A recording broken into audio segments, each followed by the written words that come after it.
नमस्कार। नमस्कार। आज हमारे पास एक बड़ी दिलचस्प ऑडियो क्लिप है समझने के लिए। हाँ, ये कहानी है दो बहनों की, रिया और जिया, और इसमें स्कूल के आखिरी दिन के तोहफों से जुड़ी एक पहेली है। सही।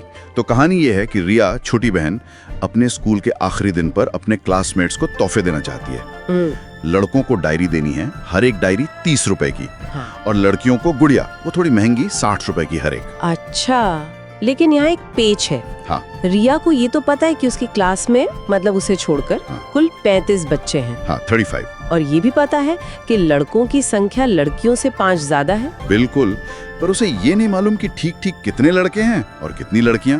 मतलब वो बी और जी वाली बात। सही कहा, और यहीं से उलझन शुरू होती है। संख्या पता नहीं, पर तोहफे खरीदने हैं, तो वो मदद के लिए किसके पास जाएगी? अपनी बड़ी बहन जिया के पास। पैसे भी तो चाहिए होंगे तोहफों के लिए। हाँ, पैसे भी मांगे। अब जिया ने क्या किया, ये बड़ा मजेदार है। उसने कुछ सोचा और रिया को सीधे 1500 रुपए पकड़ा दिए। क्या? 1500 रुपए? लेकिन रिया को तो अभी भी नहीं पता कि कितने लड़के लड़कियां हैं। ये तो बड़ा अजीब हुआ, है ना? रिया भी सोच में पड़ गई होगी। खैर, वो पैसे लेकर दुकान पहुंच गई। अब वहां जाकर फिर वही दिक्कत, कितनी डायरी खरीदूं, कितनी गुड़ियां। हाँ, मतलब कुल 1500 रुपए हैं, पर किस चीज पे कितने खर्च करने ये कैसे पता चले बिना संख्या जाने? वो तो फंस गई होगी बेचारी। बिल्कुल फंस गई। तो उसने फिर जिया को फोन लगाया। अब यहाँ एक और मोड़ आता है। जिया ने दुकानदार से फोन पर बात की। दुकानदार से? हाँ, फोन रखा और दुकानदार ने रिया से पूरे 1500 रुपए ले लिए और उसे कुछ डायरी और कुछ गुड़िया थमा दी। अरे वाह, मतलब रिया को कुछ करना ही नहीं पड़ा। बस पैसे दिए और सामान मिल गया। हाँ, पर रिया तो और चक्कर में पड़ गई कि भाई ये क्या हुआ? क्या ये तोहफे सही संख्या में हैं भी? कम ज्यादा तो नहीं हो गए? ये तो सस्पेंस बन गया। जिया ने आखिर दुकानदार को क्या कहा होगा? और क्या वो 1500 रुपए अंदाजे से दिए थे, या उसे कुछ पता था जो रिया को नहीं पता था? इसका जवाब मिला अगले दिन स्कूल में। अच्छा, क्या हुआ स्कूल में? रिया ने जब तोहफे बांटे तो वो हैरान रह गई। तोहफे एकदम सही थे, ना एक कम ना एक ज्यादा। कमाल है, बिल्कुल फिट। एकदम फिट। उसने घर आकर जिया से पूछा, दीदी ये सब हुआ कैसे? आपको कैसे पता चला? और यहीं पर जिया की होशियारी सामने आती है ना। हाँ। उसने असल में गणित का इस्तेमाल किया था, बहुत चालाकी से। गणित? वो जो स्कूल में पढ़ते हैं, समीकरण वगैरह। हाँ, बिल्कुल वही। देखो, अगर हम मान लें कि लड़कों की संख्या बी है और लड़कियों की संख्या जी है। ठीक है, बी और जी। तो हमारे पास दो जानकारियां थी।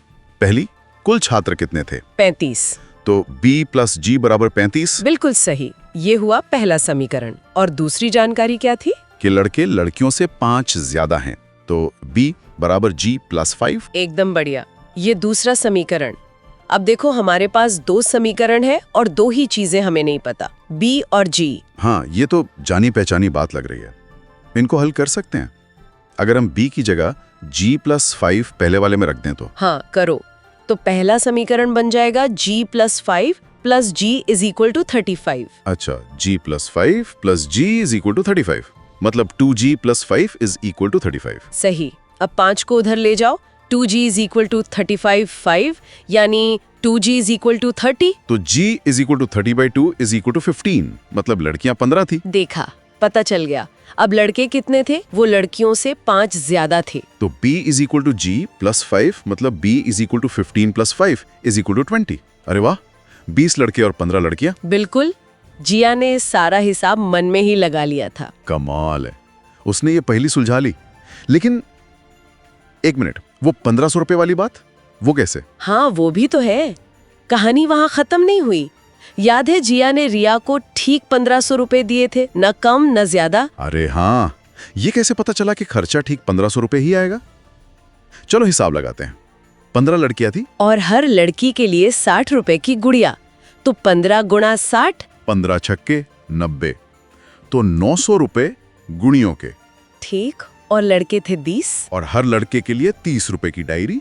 तो 20 गुणा 30। 20 या 60, मतलब 600 रुपए डायरी के। तो कुल खर्चा हुआ 900 रुपए गुड़ियों के प्लस 600 रुपए डायरी के, बराबर 1500 रुपए। कमाल है। ठीक वही रकम जो जिया ने दी थी।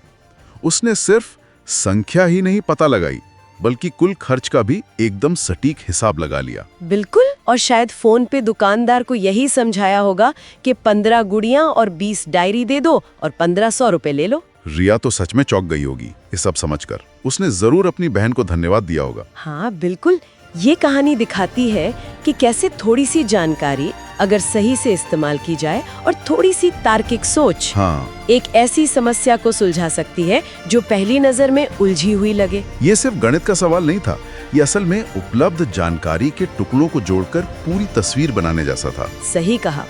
जिया ने कुल छात्र, लड़के लड़कियों का अंतर और तोहफों की कीमत, इन 3 बातों से ही सब कुछ पता लगा लिया। और ये हमें सोचने पे मजबूर करता है ना कि रोजमर्रा की जिंदगी में भी शायद ऐसी बहुत सी स्थितियां होती होंगी जहां हमें लगता है कि जानकारी अधूरी है, लेकिन असल में जवाब उन्हीं बिखरे हुए टुकड़ों में छिपा होता है। शायद हम ध्यान ही नहीं देते उन छोटे छोटे संकेतों पर जो समाधान तक ले जा सकते हैं। बिल्कुल।